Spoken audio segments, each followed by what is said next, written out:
Our first guest is best-selling author Kathy Freston. Hi, Kathy. Hi. Thanks for being on our show. Thanks for having me. So, what is a vegan? What's a vegan? It's very important that you explain this succinctly and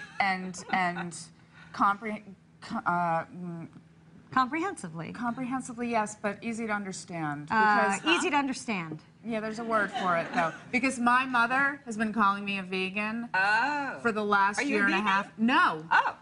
And so then I get the, well, your mother says you're a vegan. I'm like, well, I think I should know. Say yeah. No. I don't want to mislead, even for a good cause. Yeah. So clarify.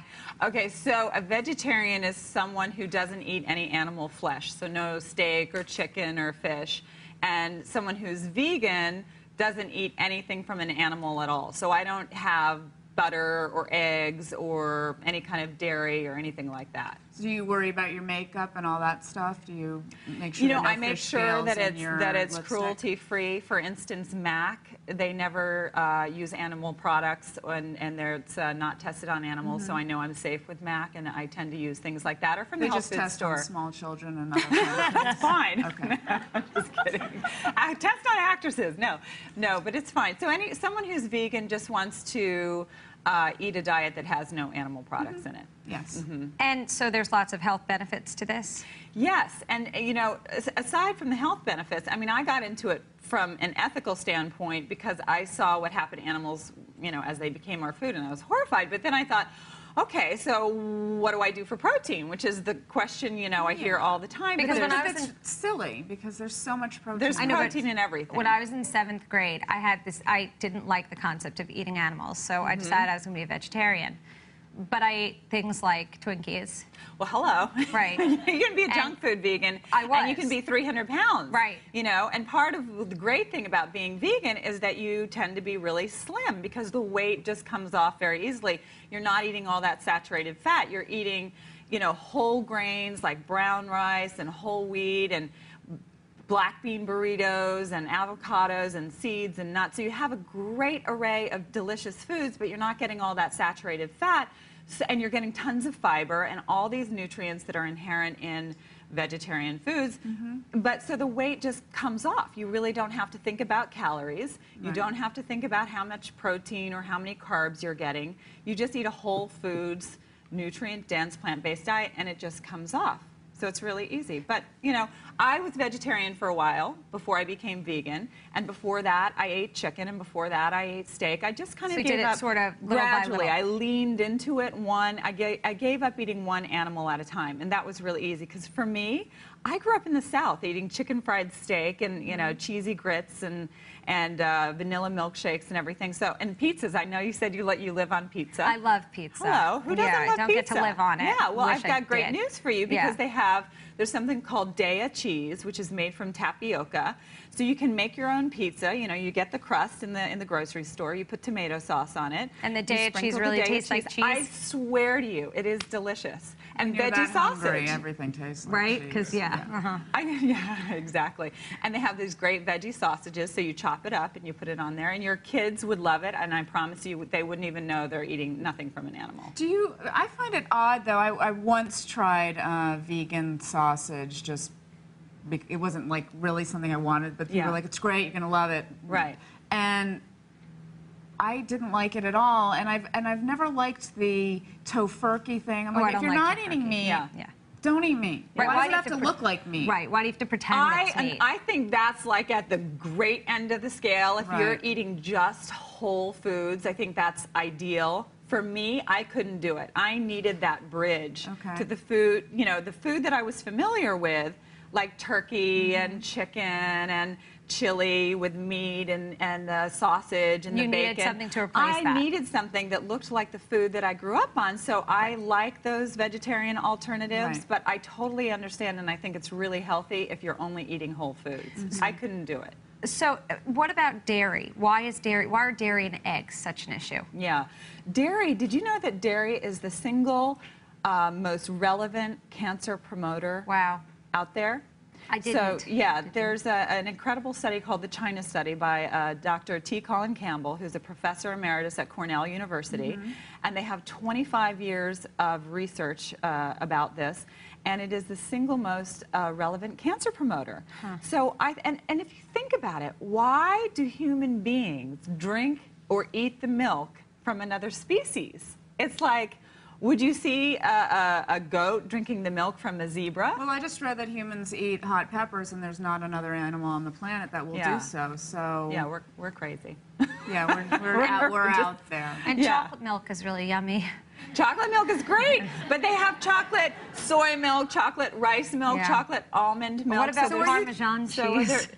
Parmesan cheese, then they have a veggie alternative for that too. I know, yeah, of course. So you're kind of covered. These days it's easy. Are you worried at all about the, I mean, I know it doesn't matter for big factory farming, but for small farmers that are really trying to be as conscious as they can of the earth and making sure that everything gets used and they don't pollute, and are you worried about the loss of that kind of person? You know, I think that as time goes on, we have to adapt. For instance, I'm a writer. I used to write on a typewriter, and now, you know, typewriters went the way of antiquities. I mean, it's so the people who made typewriters went out of business unless they adapted, and I think that's the great thing about humans and about Americans. But we're it's such also pioneers. a depressing thing that you can't even get your typewriter fixed anymore. I know. Sad. We have to move on. What happens when someone invites you over for dinner? Is there a whole, do you have to tell them that you don't eat? Yeah, and that to me has turned into a really exciting adventure. I used to dread going over and offending anybody, but what's happened is people are really curious now about vegan. It's kind of a buzzword, the V word. And so the V word is something else. V word is something else. Yeah. We like both. But I think I'm thinking of the same V word. Well, yeah. What does Oprah call it? The vajayjay or something? Or yeah, I'm assuming that's what you mean. Yes, that's what you mean. Yes, that's what I meant. Okay. So if I'm going over to someone's house, I'll call my friend and I'll say, I want to let you know I'm vegan, so don't worry about buying a piece of fish or steak for me, and I can just bring something. And she usually says, oh, don't bother, we'll have something for you. And if it's a barbecue, I would bring some veggie patties with me or some soy hot dogs or something. So you still need the meat, the fake meat alternative? Well, you know, or do you think that makes them feel comfortable? It makes people feel comfortable. Right. Like my husband, for instance, is not going to eat a bowl of brown rice and black beans and vegetables. He's just not going to do it. And I do it every once in a while, but no, he really wants the food that's hearty. Is he a vegan? Protein-based. No, he's definitely not vegan. God bless him. He's leaning in that direction. But he's not there yet. He's down to fish, and he'll eat eggs and some cheese, you know. But before, he was a big steak eater. And God love him, when we got married, I ate everything. Right. You know, I ate steak and I wore fur. So you were the bait and switch. Now you're becoming a It wasn't really fair to him. It's not you know, fair. It's not fair. But he's adapting and he's leaning into it, you know. So we're getting there. But I think with everybody, it's progress, not perfection. And as long as I'm not obnoxious about it, and I hope I'm not obnoxious about it, if I went to your house for dinner, I would, you know, appreciate everything that you put on the table. It's not my business to tell anybody else what to eat, certainly. Right. And, you know, my husband, I don't tell him what to eat. He lets me be me. I let him be him. I do slip him the books, you know, and all the information. You try. So I try, you know, put it by the toilet so he has something to read that's healthy. But, you know, it's not my business, and hopefully I'm nice about it. Being vegan is lifelong for me. The cleanse is really about taking 21 days and taking the big 5 out of your diet, which is sugar, alcohol, caffeine, gluten, and all animal products. And that's just for 21 days to give your body a rest. Yeah, I'm not getting rid of caffeine. Oh, I was going to say caffeine. And caffeine. Well, okay, gluten, some people are sensitive to gluten, and it's very hard to digest. And so you wouldn't know necessarily that you're sensitive until you give it up and your stomach goes down. So if you have that 9-month pregnancy look and you avoid gluten for 21 days, you'll have a flat stomach. If it does nothing, then you know you don't have a sensitivity. But the only way to know is to test it. Or if you don't get the bloated feeling. Exactly, then, when you go back to it after the 21 days. But the thing I most love about the 21-day cleanse is that people give up animal products for the 21 days. They lose weight, they feel clearer, your skin clears up, you get so many good benefits in those 21 days that I find a lot of people actually do keep that for a lifetime. So it's sort of a way of making you discover new foods, new menu items, and things like that. And then sometimes, you know, people stick with it. And now our former president, Bill Clinton, Isn't this great? Right, so he's Bill vegan now. Clinton is now a vegan, which is amazing because the man lived on hamburgers. You know, you could see him on TV. He was eating hamburgers all the time. How many heart attacks did it take? Or? I mean, one has to wonder, but he was on CNN just recently talking about being on a plant-based diet, and because there's so much peer-reviewed research that supports the prevention and reversal of disease, and for him specifically heart disease, by eating a plant-based diet. Plant-based is vegan, nothing from an animal. Right. And you know, he speaks about it so intelligently. There's a number of incredibly groundbreaking studies that say when you give up animal protein, your body not only is preventing disease, but you can actually halt it and reverse it.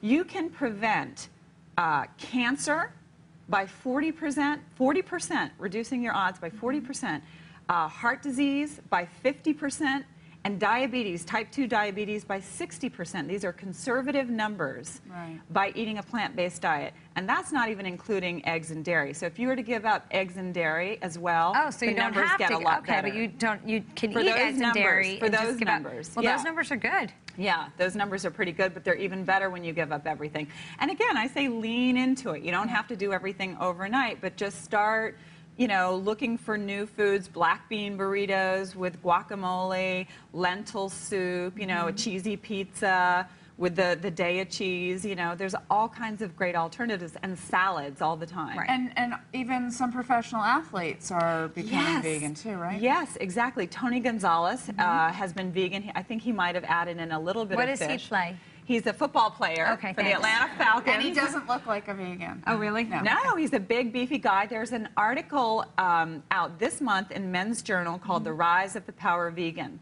And it talks about how athletes are turning to a vegan diet because their recovery time is so much faster now, and they can run faster. There's a guy named Rich Roll and Brendan Brazier. They're ultra marathoners that they're completely vegan. There is a guy named Matt Danzig, who's the ultra championship fighter. You know, those guys who fight ultimate fighting championship winner. He's the guy and completely vegan because they just find that they're leaner, they're faster, and they recover more quickly. So that's excellent. What other celebrities are vegan? Ellen DeGeneres and her wife Portia de Rossi. They're also Yep, and Alicia Silverstone. Right, she's been Toby Maguire. She's been Alicia Silverstone's been a vegan, I think, for a long years. time. Yeah, Erykah Badu, the singer. There's a lot of people who are going that way and that are leaning into it. And Bill Clinton, I think, by him going vegan, it's just putting it on the map. Larry Page from Google, one of the Twitter founders, is a vegan, and he tweets about it. Steve Wynn, this big guy in Las Vegas, is also vegan. Apparently vegan, and he's now added all these vegan items to the menu. So nice. it's this thing that seems to be growing, and I think it's not a bad trend. That's cool. Yeah, it's a trend it's that a good seems trend. to be It's positive. gaining momentum.